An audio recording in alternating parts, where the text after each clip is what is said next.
जय श्री कृष्णा। स्वागत है आपका माय ज्योतिष पे। मैं आपकी सारथी त्रिशला।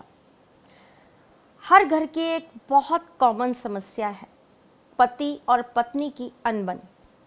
किसी भी घर के अंदर अगर नींव ही अच्छी नहीं है तो उस घर में इमारत कैसे मजबूती से खड़ी हो पाएगी। ये रिश्ता एक वो रिश्ता है जिसके ऊपर पूरा घर, पूरा खानदान, पूरा वंश, पूरा कुल टिका होता है। शादी में दो लोग एक दूसरे के नहीं होते, शादी में दो खानदान होते हैं एक दूसरे के। एक नया वंश आगे बढ़ने की प्रक्रिया होती है। एक जिंदगी का दूसरी जिंदगी के साथ मेल होता है। अगर मैं अपने अध्यात्म की भाषा में बात करूं तो एक आत्मा का एक आत्मा से मिलन होता है। एक एनर्जी का दूसरी एनर्जी के साथ में जुड़ जाना होता है। और आप सोचिए, जब दो एनर्जीज आपस में जुड़ जाएं और वो सही हों तो वो जीवन के अंदर क्या कुछ नहीं कर सकते। परंतु कुछ अनबन, कुछ सोच, कुछ म्यूचुअल अंडरस्टैंडिंग ना होने के कारण या किसी तीसरे व्यक्ति की वजह से दिक्कतें क्रिएट करने के कारण इस रिश्ते में कहीं ना कहीं आए दिन खटास आती चली जा रही है। आपकी कुंडली के अंदर अगर आपका सप्तम भाव अच्छा नहीं है तो आपको ये प्रॉब्लम्स ज़रूर झेलनी पड़ती हैं। अगर आपके हाथ की रेखाओं के अंदर आपके शुक्र पर्वत के बगल में से अगर बहुत सारी लाइंस निकल रही हैं तो आप ये मान के चलिए कि आपको ज़रूर वैवाहिक जीवन में दिक्कतें महसूस होती हैं। वैवाहिक जीवन में दिक्कतें तो कुंडली बता देती है, हाथ भी बता देते हैं, आपकी बॉडी लैंग्वेज भी बताती है। अगर विवाह के बाद अचानक से आपका रंग डाउन होने लगता है, अगर विवाह के बाद आपकी एनर्जीज एकदम से डाउन होने लगती हैं, अगर विवाह के बाद एकदम से आप ऊपर से नीचे की तरफ ग्राफ में जाते हैं तो ये मान के चलिए कहीं ना कहीं आप दोनों का तालमेल ग्रह नियति नहीं बनने दे रही है या आपके रिश्ते में बहुत सारी तकलीफ़ें आ रही हैं। आने वाले समय में मैं आपको दिन प्रतिदिन बताती रहूँगी कि आपके रिश्ते में ये दिक्कतें किस वजह से है। लेकिन आज हम चर्चा कर रहे हैं कि अगर ये प्रॉब्लम्स आ गई हैं, कुंडली में भी दिक्कतें आ गई और हमारी हस्तरेखा भी बता रही है कि समस्या है, तो इसका समाधान क्या है? क्या हम कुछ घरेलू उपाय कर सकते हैं जिससे हमारी ये समस्याएं दूर हो जाएं?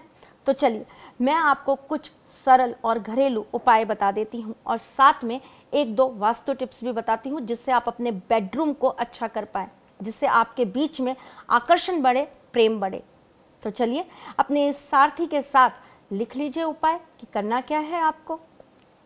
आपको सर्वप्रथम अगर आपके वैवाहिक जीवन में बहुत ज़्यादा दिक्कत हो रही है तो आपको सोमवार के दिन शिवजी के मंदिर में जाकर दूध में शहद मिलाकर ज़रूर चढ़ाना चाहिए। मंगलवार के दिन आपको माँ गौरी के मंदिर में जाकर सिंदूर और लाल रंग की बिंदी ज़रूर चढ़ानी चाहिए।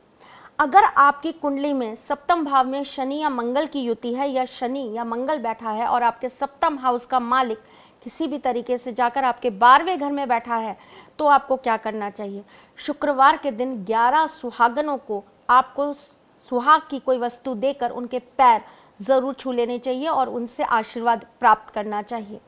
अगर आपके जीवन में बहुत ज़्यादा म्यूचुअल अंडरस्टैंडिंग में कमी हो रही है, आप जो भी कहती हैं वो उसको विपरीत समझते हैं या वो किसी तीसरे की वजह से आपकी बातों को समझना ही नहीं चाहते हैं, गैप्स क्रिएट हो रहे हैं आप दोनों के बीच में, तो आपको क्या करना चाहिए? आपको शनिवार के दिन पीपल के पेड़ के नीचे एक मुट्ठी उड़द की दाल और एक आटे का चौमुखी दीपक उसके ऊपर रखकर उसमें 2 लौंग डालकर सरसों के तेल डालकर जलाकर आना चाहिए और उसी पीपल के आपको 7 परिक्रमा लगानी चाहिए और वहाँ पे खड़े होकर श्री हरि विष्णु और माँ लक्ष्मी से प्रार्थना करनी चाहिए कि जिस तरह आप दोनों की जोड़ी है उसी तरीके से मेरे और मेरे पति की जोड़ी हमेशा बनी रहे। हम दोनों के बीच में जिस भी वजह से दूरियाँ आ रही हैं वो दूर हो जाए और हम एक दूसरे के करीब आ जाएं।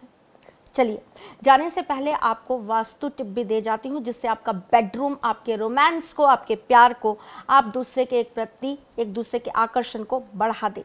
क्या करना चाहिए आपको?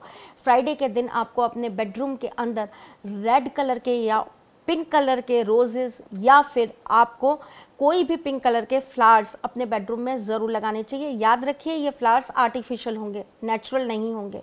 और फ्राइडे टू फ्राइडे आप उसको परफ्यूम करिए या उसमें हल्का सा इत्र डाल दीजिए। देखिएगा आपके बेडरूम में ऐसा करने से आपके बीच में प्रेम बढ़ने लगेगा। अगर बहुत ज़्यादा दिक्कतें हैं, आप लोग बहुत ज़्यादा खिंचाव के साथ एक दूसरे के साथ ज़िंदगी बिता रहे हैं, तो आपको क्या करना चाहिए? आपको फ्राइडे के दिन एक सफ़ेद पेपर के ऊपर कामदेव के मंत्र को लिखकर 11 बार उसका जाप करके आपको अपने बेड के पीछे लगा देना चाहिए। ऐसा करने से भी आपकी पत्नी या आपका पति ज़रूर आपसे प्रेम करने लगेगा और आप दोनों के बीच की जितनी भी दूरियां हैं मिट जाएंगी। आशा करती हूँ आपके जीवन में ठाकुर जी का आशीर्वाद सदा सर्वदा बना रहे और आपके जीवन में लौटी हुई खुशियाँ वापस आ जाए। मैं आपके साथ फिर जल्द आऊँगी, तब तक के लिए अपना ख्याल ज़रूर रखिएगा। जय श्री कृष्णा।